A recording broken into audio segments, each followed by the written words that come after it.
যাদবপুরে ছাত্র মৃত্যুর ঘটনা ইতিমধ্যেই আপনাদেরকে জানিয়েছি যে মৃতার পরিবারের তরফে যাদবপুর থানায় লিখিত অভিযোগ দায়ের করা হয়েছে এবং ইতিমধ্যেই যে খবর আমাদের সামনে এসে পৌঁছচ্ছে যে যাদবপুর বিশ্ববিদ্যালয় ডিন এবং বিভাগীয় প্রধানদের মধ্যে একটি বৈঠক শুরু হয়েছে। বেশ কিছুক্ষণ হলো সেই বৈঠক চলছে, ডিন এবং বিভাগীয় প্রধানদের মধ্যে সেই বৈঠক চলছে বলে জানা যাচ্ছে। আমাদের প্রতিনিধি কৃষ্ণেন্দু অধিকারী আমাদের সঙ্গে রয়েছেন। কৃষ্ণেন্দু, এই বৈঠক নিয়ে কি খবর রয়েছে?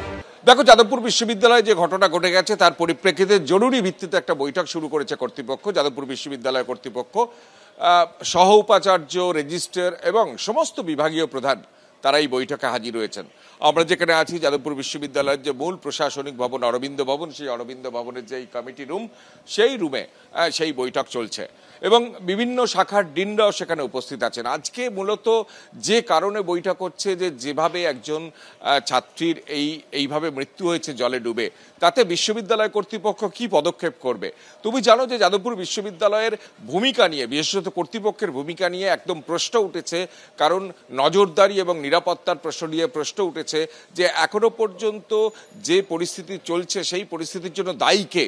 বিশ্ববিদ্যালয় কর্তৃপক্ষের বিরুদ্ধে একাধিক অভিযোগ উঠেছে যে নিয়ম বা যে বিধি বিশ্ববিদ্যালয় কর্তৃপক্ষ বলবৎ করে, সেই বিধি কার্যত বাস্তব ক্ষেত্রে সেটা প্রয়োগ করা হয় না কেন তা নিয়ে প্রশ্ন উঠেছে। একজন ছাত্র, একজন ছাত্রীর নিরাপত্তা ক্যাম্পাসে থাকবে না কেন তা নিয়েও প্রশ্ন উঠেছে। এবং যে অনুষ্ঠান সেদিন হচ্ছিল সেই অনুষ্ঠানের লিখিতভাবে 8টা পর্যন্ত সেই অনুষ্ঠান করার অনুমতি ছিল, তারপরেও সেই অনুষ্ঠান চলেছিল, কেন চলেছিল? এবং তারপর যে ঘটনা ঘটেছিল সেই ঘটনা হচ্ছে রাত 10টা নাগাদ, অর্থাৎ 2 ঘন্টা পরেও ছাত্রছাত্রীরা কি করছিলেন ওখানে। সব মিলিয়ে এই পরিস্থিতিতে কার্যত চাপের মুখে, বিতর্কের মুখে আজকে যাদবপুর বিশ্ববিদ্যালয় কর্তৃপক্ষ বৈঠকে বসেছেন এবং সেই বৈঠকে কি সিদ্ধান্ত নেওয়া হয় সেদিকে অবশ্য নজর থাকবে।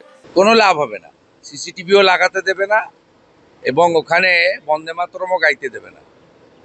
যাদবপুরে আলট্রা লেফট যারা গোমতী থেকে গোদাবরী আলাদা দেশ চায়, সংবিধান মানে না, অর্থাৎ পরিষ্কার কথা মাকু যাদের বলা, যারা হেরোইন, চরস, গাঁজার আখড়া করেছে ওখানে, এরা ওখানে আমাদের ইউজিসি বা আমাদের যে শিক্ষা ব্যবস্থা তার যে অন্যান্য বিশ্ববিদ্যালয়ের যে পরিবেশ সেটা তৈরি করতে দেয় না এবং এরা জাতীয়তাবাদী বিরোধী, রাষ্ট্রবিরোধী। এবং মমতা বন্দ্যোপাধ্যায় এদেরকে লালিত পালিত করেন। তার কারণ হচ্ছে এরা ভোটের সময় নো ভোট টু মোদি বলে, তার লাভ মমতা ব্যানার্জি পান। বিজেপিকে আনুন, সাফ করে দেবো আমরা।